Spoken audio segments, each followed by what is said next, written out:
মানুষের কনফিডেন্স হচ্ছে পারফিউমের মতো, চোখে দেখা যায় না কিন্তু ফ্রাগ্রান্স ঠিকই পাওয়া যায়।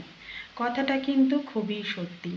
ধার করা কনফিডেন্স কিংবা নকল করা কনফিডেন্স হচ্ছে কম দামি রেপ্লিকা পারফিউমের মতো।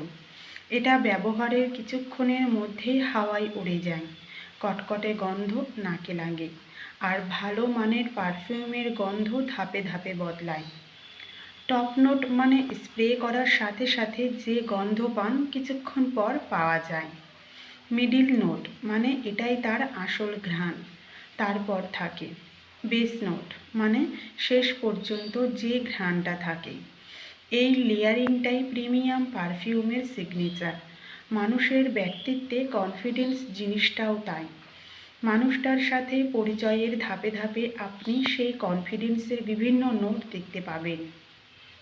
মানে চারপাশে সুন্দরভাবে ঘ্রাণ ছড়ায় কিন্তু ওভার পাওয়ারিং থাকে না। মানুষের কাছে এলে নাকে লাগে কিন্তু বিরক্তিকর নয়।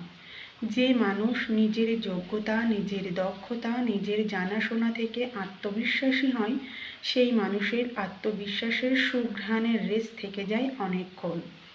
মানুষটা চলে যাবে আপনার পাশ দিয়ে হেঁটে কিংবা আপনার সাথে কথা বলে, কিন্তু সেই মানুষের ব্যক্তিত্বের ঘ্রাণ আপনাকে মোহময় করে রাখবে বেশ খানিকক্ষণ।